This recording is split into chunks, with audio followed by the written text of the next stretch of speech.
words when I made the original announcement that we were going to begin a search for the next pastor. We've done, me, the elders, all of us have done different assessments over the years, leadership styles, leadership preferences, skills, all that stuff. And we came across this one article that when I was reading it, sometimes you read something and it just resonates like, that's it, right there, that's it. And the article was written about two different styles of leaders. You can't group leaders into two simple categories, but they're very broad categories. But he was basically saying there are relational leaders and there are organizational leaders. Relational leaders care much more about the people, how they're feeling, all that stuff. An organizational leader is looking above that. They're looking at the vision, they're looking at the purpose, they're looking at the strategies, they're looking at how do we create momentum.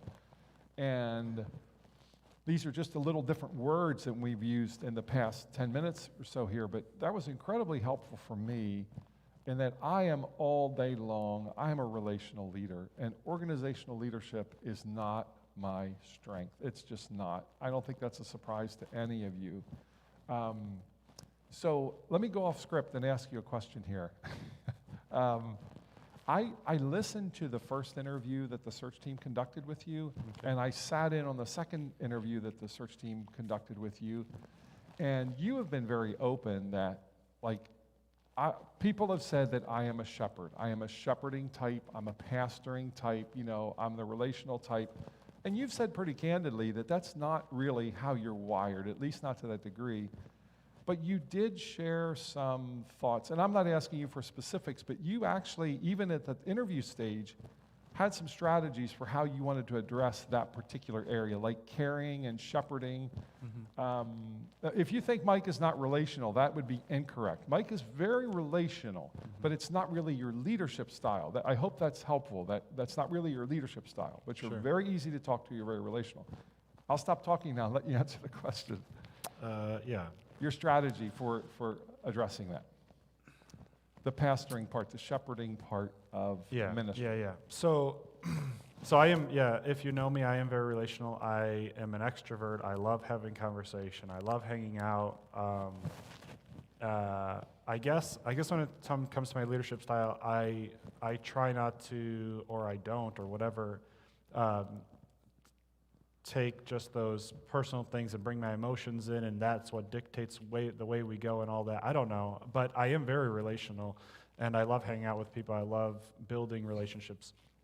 I would say when it comes to this particular piece, I try to look at what I'm gifted at and what I want to be helping with and the way that I'm wired. And sometimes I see so with the shepherding thing, this is a good example. But even when you build any team or you're on a part of any team, you really don't want 5 of you on the team. What you really want is you want people that are gifted at other areas to be on that same team so that you guys are fulfilling a lot of the stuff that needs to be fulfilled versus, just 5 mics. Just 5 mics, we're going to miss out on a lot of stuff. And so with that, speaking specifically to the shepherding, is I have a vision to be able to build certain teams within the church that could be making sure that the things that I shouldn't be necessarily always busy with, they'll be able to have a heart for and desire to do that. So circling back one more time to shepherding, one of my visions and my ideas is building something I would call a care team. And really this is a group of people within our church that have a heart for the body and that really want to care for people and are always praying and reaching out and looking after them on top of what I would be doing as well. But to develop, it's not just a Mike Richards show. It's hey, we're in this together. Let's do this together.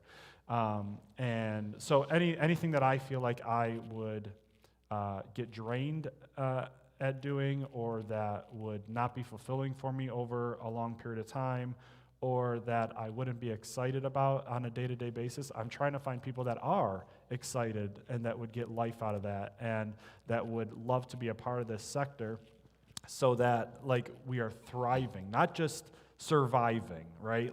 I don't want to be the surviving church. I want to be the thriving church, the local body. And so to do that, I have to be honest with myself, realize what I'm not great at or what I don't enjoy, and build things to be able to fulfill those needs. So I don't know.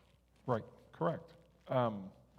So yeah, those were the things that Mike and I picked. We thought we should talk through these things before the congregation. Again, we really are trying to obey the verse on the screen. This comparison is not for elevating me or elevating Mike. It's for awareness. Molly and I often say when we're doing premarital counseling with a couple, all the different questions we ask and all the different things we talk about in premarital counseling, it's to increase your awareness of them so they don't surprise you. Like if you have totally different communication styles as fiancés, getting ready to marry, that might not have really shown up in the blissful dating years or months or whatever it was. But trust me, it will show up soon. If you have different communication styles, it'll show up soon. So over the next number of months, you might have that moment where you have this thing, say, wow, Mike is quite different than what Ron was. I hope you celebrate that. I mean, that was intentional. We chose him intentional, not just to be different, but we were looking for certain gift mix. I'll throw this in quickly, and then we'll get to our closing points here. We were very similar in some of the points, and I thought I would share two of them with you that will hopefully be encouraging to you. The one of them you mentioned, well, actually both of you mentioned briefly. Theologically, our understanding of scriptures, Mike and I are, I wouldn't say in lockstep. I'm probably not in lockstep with anybody, but we are very, very similar in our understanding of scriptures. Over the years that I've known Mike, just about every theological discussion we have about the same viewpoint. So I just say that if you have any concerns that, wow, I wonder what's going to happen to Living Hope's Confession of Faith, and there's going to be all these changes in how we view things, I really don't anticipate that. And you also mentioned this briefly, like our general approach to ministry is very similar. I think Mike and I would immediately agree that we've wanted Living Hope to be a place that feels like a family, where people love each other, where we have relationships that are very healthy among the church, and then we also love those outside of the church. We're a church of outreach, and we're a church of, we stand on the word, we're biblical. I know that we are in lockstep on those things. Now, Mike will approach it differently than I will, and he will go after some of those things differently than I will. Okay, let's wrap this up. You said it's not really clear until the end, until the second half, right? So this is my second half. This is nuts and bolts stuff. This is where you shine. This is where you shine. Okay, well then let me try to shine. This is very practical. What we're going to end up with this morning is very practical.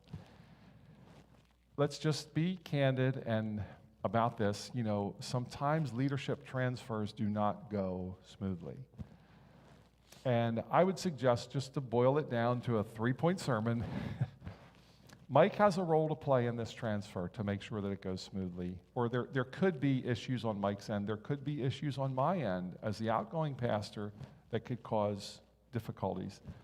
There could be issues on your end that cause difficulties in the congregation. So touching on them briefly, sometimes, well, let me back up. The plan is for Molly and I to remain a part of Living Hope. I mean, we view Living Hope as our family, and we would love to be a part of Living Hope moving forward.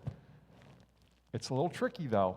We have to be aware that there are some landmines in this. So the first one could be that the incoming pastor would be uncomfortable with the previous pastor staying around. And this, you and I talked about this very specifically. The very first time I called you, when I heard you were selected, I was in the car that night. We talked on the phone for a while. So you get to speak to this. Sure. Like you and I have talked through this. So you talk a little bit about your feelings on this particular issue. Yeah. So we were talking on the phone, and I basically said, well, if you leave, I'll kill you. And obviously, me and Ron have a relationship for 8+ years now. We've talked a lot and have built a friendship. But I said that joking. But as I even understood, my whole thing is what do you want? What are you interested in? And he shared that he really loves Living Hope. He wants to be a part of Living Hope. And I said, so then you're staying. And that was it. I mean, to me, it was that simple. It wasn't like, I want them here, but what do they want as well? I think that matters. And they want to be here. They love you guys. They love Living Hope. They love being part of this family. They have been for a long time. And so my feeling was, the only way that I see you guys not being here is somehow if it got really super unhealthy and we felt like somehow that means you weren't supposed to be here. And I was like, that's a 0.5% chance, and if that happens, I'll be pretty mad about it. Like, that's how I feel. So the plan is that you will be here. That's the plan. And Yeah. that's what the plan at we this want, point. and that's what they want, Yeah. and I hope you guys want that too. God could call us to Hawaii, Mike. You never know. I mean, we don't know, Yeah, but there are no guarantees. He's calling in all this, of us but then, He's the calling all plan of us. is for Molly and I to remain part of Living Hope. So one of the things that can go wrong is if the incoming pastor is uncomfortable with the outgoing pastor, like being around. I hope you know the kind of relationship that Mike and I have, or even if you don't know us that well, maybe you've been able to pick up on that this morning. The second thing that can happen is the outgoing pastor can really struggle with relinquishing their authority.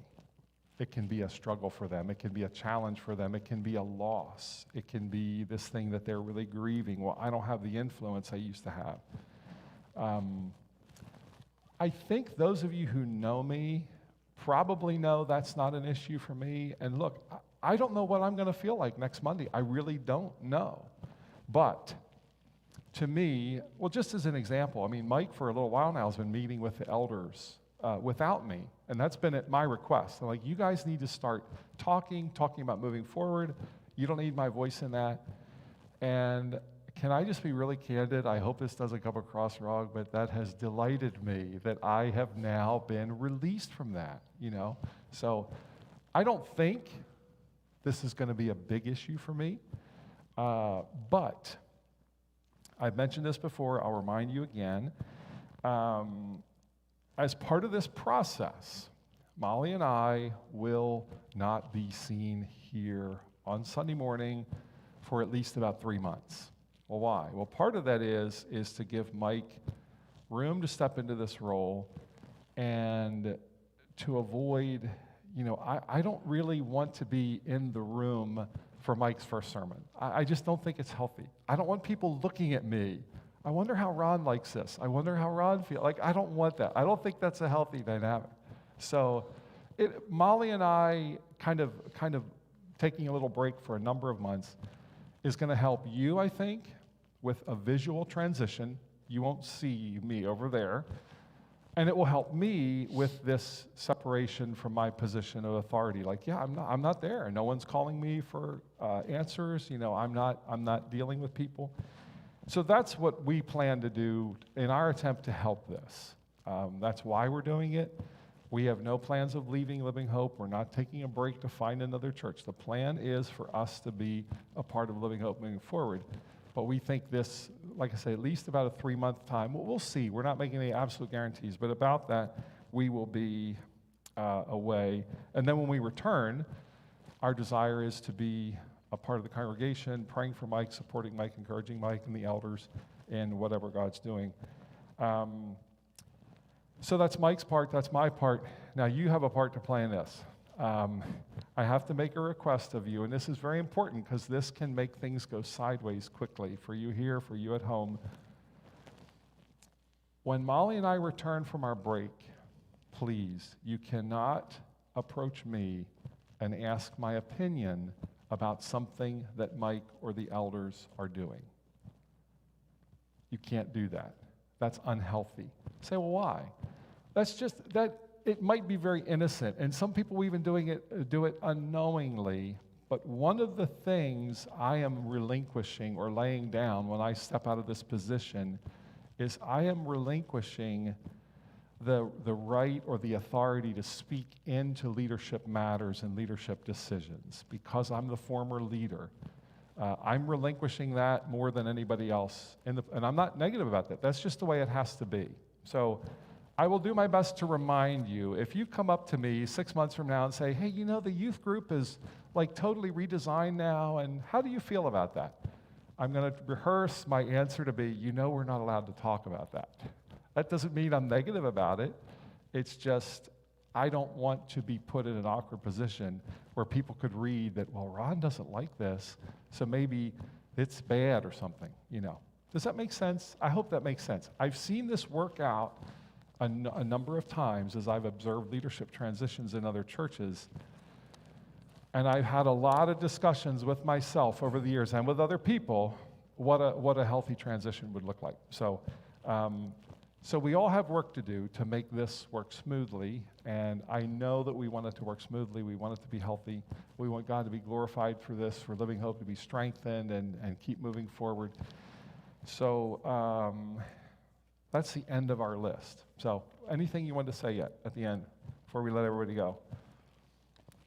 No, I think the thing that Ron was saying earlier today, and I'll just say it out loud again, is like, I think the number one thing that I probably brought up is, so like Living Hope and Ron are connected to a lot of different things, like even outside of like congregation members and stuff like that. And every single time we talk about me relating to something or somebody or some group, I just say, let's please communicate that I'm just not you, that I'm different. Like, I don't want people to be surprised that I'm not Ron, because I'm not a mini Ron, and I have my own personality and my own wiring. And so I just say that to you, like, I'm not Ron, and I won't be Ron, and you can call me Mike and not Ron, because I'm not Ron. That would be weird if they call you Ron. That would be very weird. Did I say it enough? All right. I love Ron, I'm just not him. So I'll act like Mike because I'm him. All right? That's all.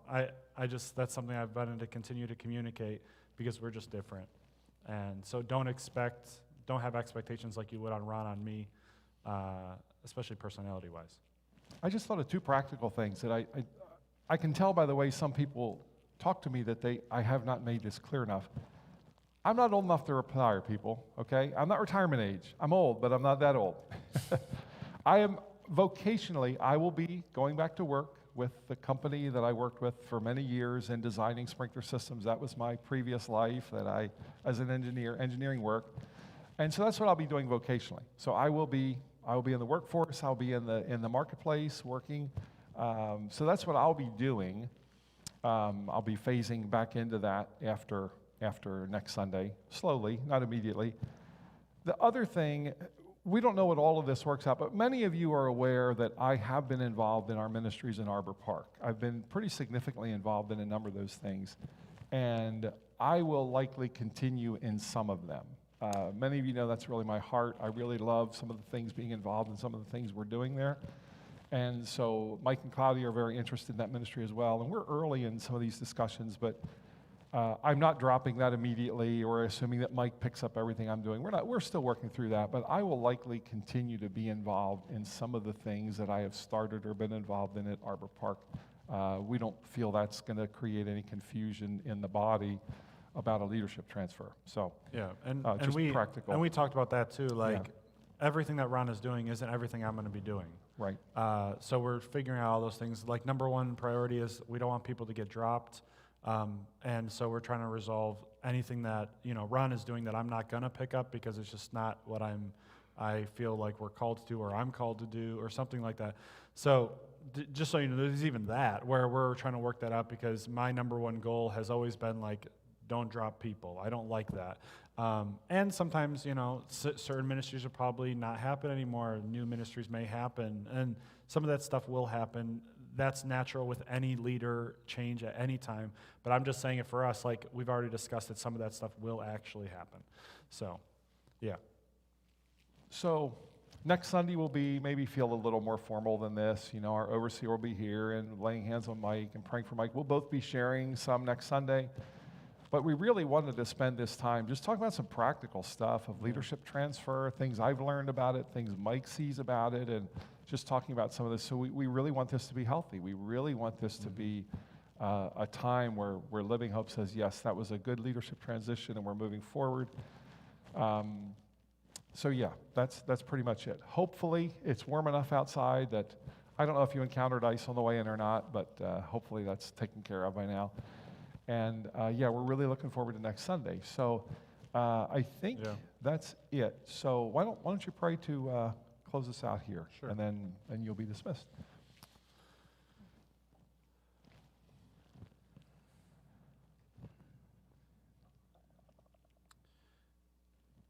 God, we just all come before you as a congregation. We want to thank you for all the stuff you have done for us in the past, everything you did for us today, and everything you'll do for us in the future. We thank you that you love us enough to continue blessing us and giving us another day just to live out and try to glorify you. God, I ask that your name would be glorified in this transition, that you would have your way, and that the Holy Spirit would be guiding us and comforting us in this season. God, we just ask for a healthy transition for the wrestlers and for us. And we ask, God, that you would do a beautiful thing in this as you already are doing. It's been very nice to go through transition with somebody we care about as much as Ron and Molly. And God, I just ask that you would continue to bless this situation and have your way. God, help us to honor you, to glorify you, to put your name first, to put us last, and really introduce new people to your gospel, God. Help us to be selfless today and this week, and be thinking of what you would want us to do in every situation. In your name, Jesus, amen. Amen. You're dismissed. Thanks.